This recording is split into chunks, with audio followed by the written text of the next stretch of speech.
Don't you spend enough time waiting for patches, system updates, and even worse, title updates? On Lag Free, we won't waste your time, and we talk about the topics that you want to hear about in a decidedly different fashion. No scripts or forced sides here. Listen to Lag Free, recorded and released regularly on Intrepid Audio Productions. Sort of break it down like this. Oh, fantastic. He is one of the biggest meatballs on Twitter. I'm an idiot. No, that's okay. Nice to meet you. I'm Mike. Could you please take back Tim Tebow? Oh, awesome. College football in touch. I don't understand where these questions are coming from, Tom. That's about it for Manager's Corner. Go yourself and with your show coming up next on the Baltimore Oriole Baseball Network. I made a note about college sports, and the note just says college sports in general. Whammy! Can't do it. The changes that have happened in the Cub organization are multifold. Boogie boogie. Great stuff. Welcome back to Chicago Sports Update here on Intrepid Audio Productions. Just to all the listeners, thanks for listening. Welcome back to Chicago Sports Update here on IEP Podcast. Quick week this week as, only one here. That goes for both our recap of Alabama football and Anthony Alex and the Angry Mailman podcast. He had to be happy as Alabama rolled for a 52-0 win over Arkansas. I would think that he would say it was probably the most satisfying win this year. Heck, giving up, with a shutout. What can you say? And as he would probably mention, LSU was upset by Ole Miss, and, that can only bring a lot more confidence to him. He certainly was stating before that it was a trap game.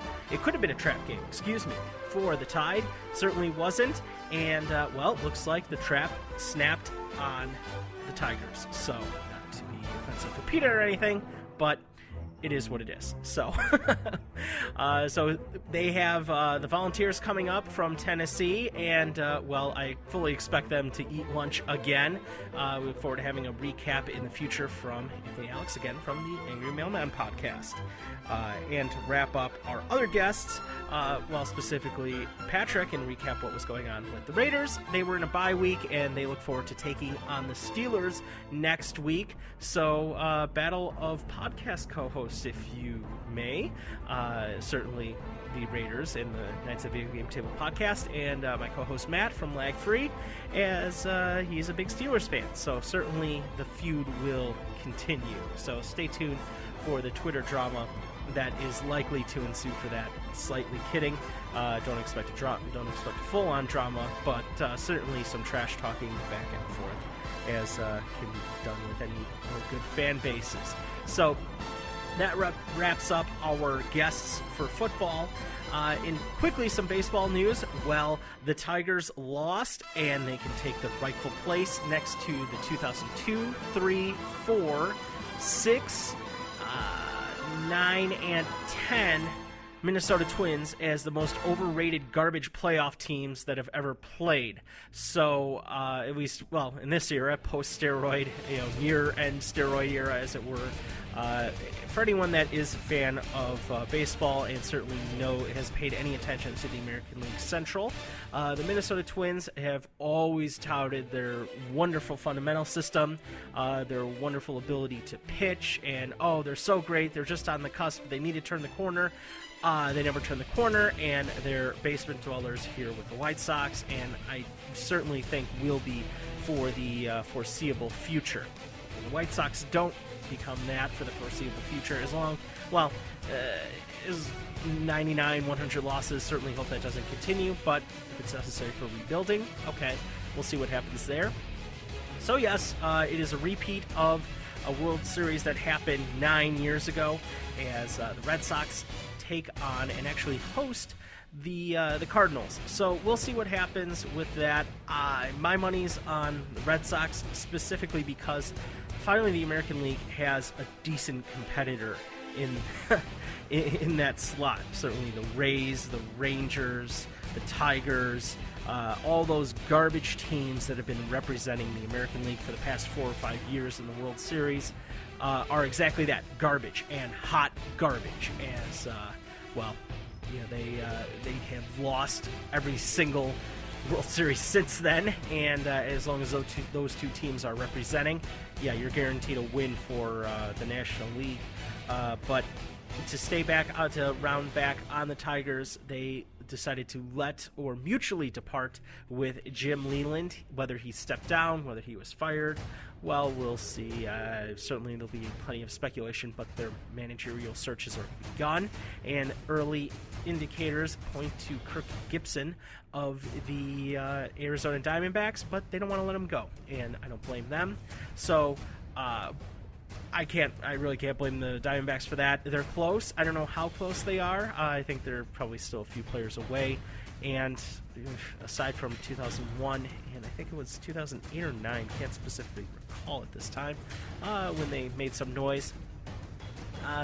Maybe they can compete. I don't know. It's certainly like for them to, but man, that NL West is just chock full of competition between the Diamondbacks, the Dodgers, Giants. If the Padres decide to ever make some noise, okay, we'll see what happens there. And also the Rockies, they always seem to be, they almost seem to be in that White Sox mentality of almost there, but never really competing for anything. So when we get back, we will recap just a brutal Bears game. I don't know why I was thinking it was on Monday night. At first I thought it was flex. Nope, just wrong. I guess they were previewing a later game. But either way, whatever the case may be, no, we're not live casting that or tweeting that or any of that stuff. But it was a brutal game. Took place this past Sunday at FedEx Field in Washington. That's right, they were taking on the Redskins. And I'll have the full recap after a quick break here on Chicago Sports Update on IAP Podcasts. Hello, listeners. Once you're done catching up with everything Intrepid Audio Productions has to offer, check out some other great independent podcast shows like the Knights of the Video Game Table podcast. Jeremy, Patrick, and Frank do great work, and it's worth your time to check them out. They're part of the Nerdgasm Network, where you can find other cool shows, including the Super Budget Brothers, the Nerdgasm Network video game podcast, and all other shows, which can be found at extraplay.info. Give them a listen, because good, honest work can be hard to find. The best. Or worst food. What I ate. Check it out at the best or worst food, what I ate.blogspot.com.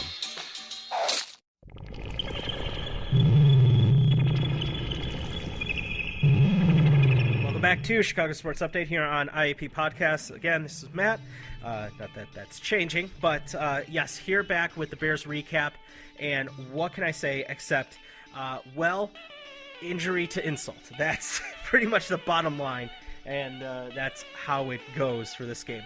Yes, the Bears did lose to the Redskins, but on top of that, they happened to lose 3 major players to injury, did not return to the game, unable to return, not really up to snuff, and those players were Lance Briggs, Jay Cutler, Charles Tillman, and oh boy, really exposing a huge weakness for the Bears, and that is this defense, something that no one in Chicago was expecting. Yes, we were expecting the defense to be a lot worse, with a lot more of attention being dedicated towards the offense and developing offensive players and bringing in an offensive-minded coach. But injuries are the tale of the tape this far into the 2013 season. Henry Melton going out for the season, losing backups left and right, players retiring, and now the Bears end up losing Lance Briggs out 4 to 6 weeks with a shoulder fracture. Jay Cutler is out at least 4 weeks with a groin strain, and I believe a partial tear even. And Charles Tillman battling just age and injuries. He was dealing with some knee injuries, had to come out of the game.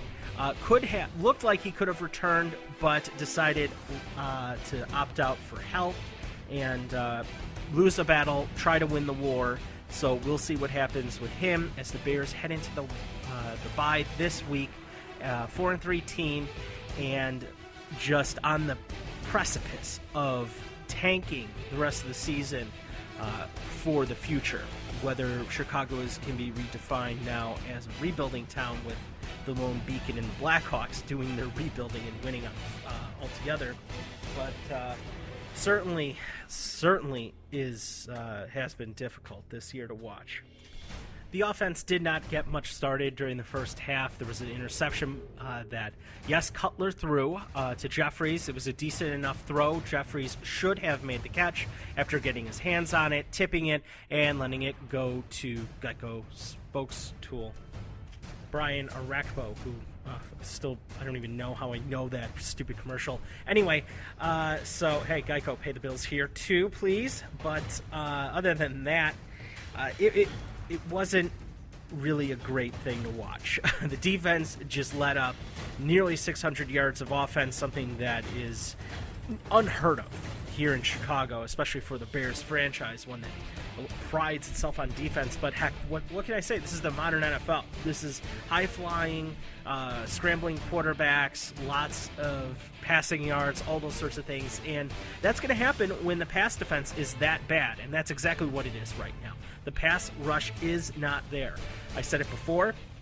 They were a few injuries away from this whole thing collapsing, and we're seeing that right now. I did not expect Henry Melton to be the linchpin to this in going out first with a concussion in the preseason, then and having a season-ending injury in the first week, 2 weeks, whatever the case may be, not getting that push. Julius Peppers showing his age and regressing. It's just not happening. It's really, really difficult to watch in that sense. It's nice to see that the passing game works. It's nice to see that the Trestman offense is not completely reliant upon Jay Cutler. I am not by any means saying that Josh McCown is the answer, but right now they're going out and pulling in off the street Jordan Palmer, as we saw him from the preseason and some of the successes that he had. So we look forward to seeing if that happens, if he ends up taking over the number one spot. But certainly Josh McCown has some skills. He was scrambling for some first downs, throwing some bullets, which was nice. But overall, it is a system offense. This is an offense that if you have a decent enough quarterback, you're going to be able to succeed. And that's really, really nice. So I don't know what the future is going to hold for Jay Cutler. Yes, I have been a big fan of his, and I will continue to be, simply because he's the most talented quarterback the Bears have ever had in my lifetime. That being said, is he worth a multi-year, 9-figure deal from the Bears? Injured? No, he's not. I'm not stupid. Should they just tank the rest of the season if things really fall apart? If Briggs ends up going out for the rest of the year? If Tillman has an injury? Certainly, if Cutler's done for the rest of the year, okay, maybe they tag him, but tank the rest of the season. And when I mean tag him, I mean use the franchise tag and give him, that fixed amount of money for 1 year and see what happens next year. We'll have a repeat of it. But in that time, if that is the case and he is not going to play the rest of the year, don't try to go for anything right now. The most important thing you can do as an organization is to plan for the future with a potential franchise quarterback going down and one that has a lot to prove.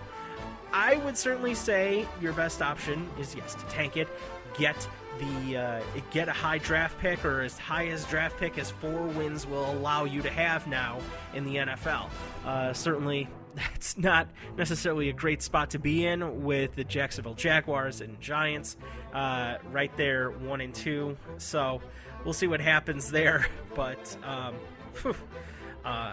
it's not good right now for the Bears. There's a lot of questions. There's a lot of problems that are out there.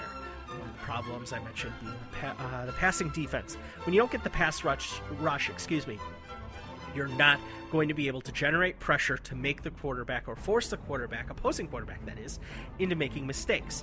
And when you have your defense not playing disciplined and not playing in the spots where they're supposed to be, that really opens up a lot of problems.